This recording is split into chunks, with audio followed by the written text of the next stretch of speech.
Hi అండి. Welcome back to my YouTube channel. ఈరోజు వీడియోలో మనం పొటాటో బజ్జీ రెసిపీని ఎలా చేసుకోవాలో చూసేద్దాం. నేను చెప్పి ఈ టిప్స్ ఫాలో అయ్యారు అంటే ఆయిల్ కూడా చాలా తక్కువ పీలుస్తుంది అండ్ చాలాసేపు క్రిస్పీగా అండ్ టేస్టీగా కూడా ఉంటుంది.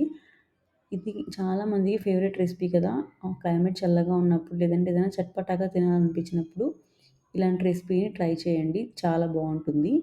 దీనికోసం పిండి ఎలా కలుపుకోవాలి? ఏ కన్సిస్టెన్సీలో ఉంటే మనకి ఆలు అనేది ఎక్కువ ఆయిల్ పీల్చకుండా ఉంటుంది అనేది నేను ఈ వీడియోలో చెప్తాను. తప్పకుండా ఈ టిప్స్ ఫాలో అవ్వండి. పర్ఫెక్ట్ ఆలు బజ్జీ రెసిపీని ట్రై చేయండి.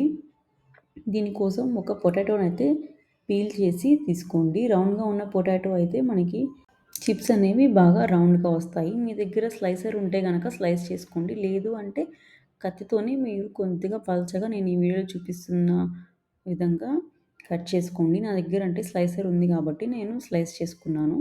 చూసారు కదా! ఈ కన్సిస్టెన్సీలో తీసుకొని వాటర్‌లో వేసుకోవాలి. లేదు అంటే కలర్ అనేది చేంజ్ అయిపోతుంది.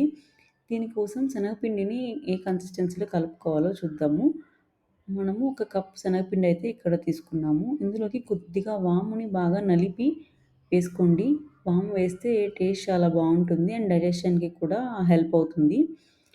మనం ఆల్రెడీ వాము వేసాం కాబట్టి లైట్‌గా కారం వేస్తే సరిపోతుంది. కొద్దిగా కారం అండ్ అలాగే కొద్దిగా సాల్ట్ వేసుకొని అండ్ అలాగే చిటికెడు సోడా ఉప్పును కూడా నేను యాడ్ చేస్తున్నాను.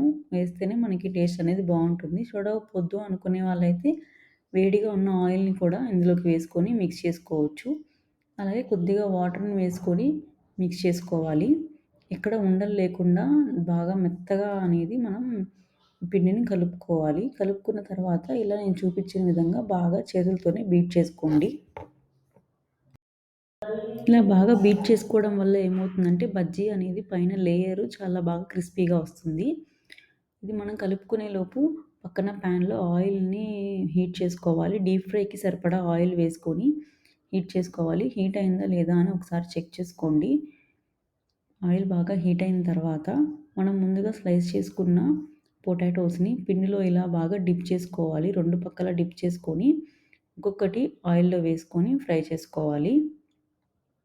ఫస్ట్ వేసినప్పుడు హైలోనే ఉంచాలి మంట. కొద్దిగా ఫ్రై అవుతుంది అన్నప్పుడు మనం మంటని మీడియం ఫ్లేమ్‌లో పెట్టుకొని ఫ్రై చేసుకున్నామంటే పైన లోపల బాగా ఉడికి టేస్ట్ బావుంటుంది. లేదు అంటే లోపల ఆలు అనేది పచ్చి పచ్చిగా అలాగే ఉంటుంది. చూసారు కదా! ఇలాగే అన్ని పొటాటోస్‌ని మనం ఆయిల్‌లోకి వేసుకొని డీప్ ఫ్రై చేసుకోవాలి. గోల్డెన్ బ్రౌన్ కలర్ వచ్చే వరకు డీప్ ఫ్రై చేసుకోవాలి. ఒక సైడ్ బాగా ఫ్రై అయిన తర్వాత ఇంకొక సైడ్ తిప్పుకొని మనం 2 పక్కల గోల్డెన్ బ్రౌన్ కలర్‌లో వచ్చే వరకు బాగా ఫ్రై చేసుకుంటాము. చూసారు కదా! నేను ఈ వీడియోలో చూపిస్తున్నట్టు 2 వైపులా టర్న్ చేసుకొని ఫ్రై చేసుకోండి. 2 వైపులా ఫ్రై అయిన తర్వాత దీన్ని ఒక సర్వింగ్ ప్లేట్‌లోకి తీసుకొని సర్వ్ చేసుకోండి. అంతే అండి. ఎంతో సింపుల్ అండ్ టేస్టీగా అయిపోయే పొటాటో బజ్జీ అనేది రెడీ అయిపోతుంది. చూసారు కదా! మనం రోడ్డు మీద తింటూ ఉంటాం కదా! బజ్జీ బండి దగ్గర. అలాంటి టేస్ట్ బజ్జీస్ అనేవి మీరు ఇంట్లోనే సింపుల్‌గా ట్రై చేయండి. ఎలా ఉందో ట్రై చేసి తప్పకుండా కామెంట్ చేయండి. Thank you for watching. Bye bye.